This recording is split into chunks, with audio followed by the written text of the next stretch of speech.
Barnaby Bunsen was a little white rabbit, so white he practically glowed in the moonlight. He lived in a cozy burrow under the biggest oak tree in Whispering Meadows with his mama, papa, and five fluffy siblings. Barnaby, however, wasn't like his siblings. While they loved munching clover and napping in sunbeams, Barnaby dreamt of adventure. One sunny morning, while the others were busy nibbling, Barnaby spotted something shimmering in the distance. It wasn't a dewdrop, nor a butterfly wing. It was a tiny, silver bell hanging from a low-hanging branch. It tinkled softly in the breeze, a sound so enchanting it pulled Barnaby away from his clover patch. He hopped closer, his nose twitching with curiosity. The bell was attached to a thin, silken ribbon, which led into the tall, whispering grass. Barnaby, forgetting his mama's warnings about venturing too far, followed the ribbon. The ribbon wound its way through a field of wildflowers, past a babbling brook, where a family of ducks paddled happily, and finally to a small, hidden clearing. In the center stood a tiny, old woman with a kind smile and eyes as blue as forget-me-nots. She was surrounded by butterflies, who fluttered around her like living jewels.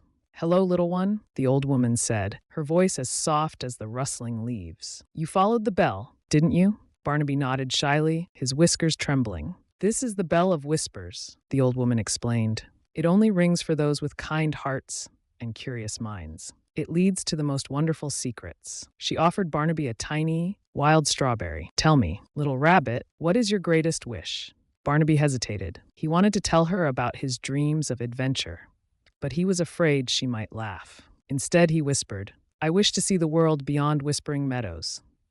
The old woman smiled. "Then let's begin," she said, picking up a small wooden flute. She played a melody so sweet and enchanting that Barnaby felt his heart soar.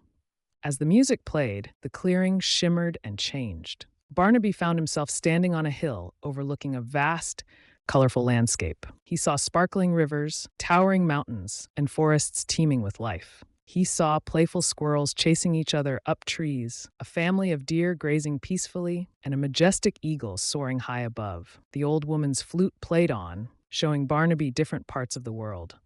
A bustling city with tall buildings, a sandy beach with crashing waves, and a snowy mountain with playful snow bunnies. Each scene was more wondrous than the last. Finally, the music faded, and the landscape shifted back to the clearing. Barnaby felt a pang of sadness, but the old woman smiled reassuringly.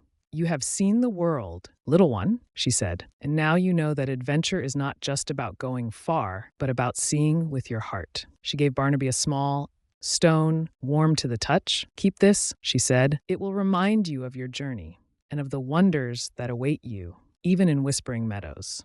Barnaby thanked the old woman and hopped back along the ribbon, his heart full of joy. He returned to his family, no longer just a little white rabbit who dreamt of adventure, but a little white rabbit who had seen the world and knew, deep in his heart, that the greatest adventures were often found in the most unexpected places. And every night, before he fell asleep, he would hold the smooth, warm stone, remembering his journey and the magic of the Bell of Whispers.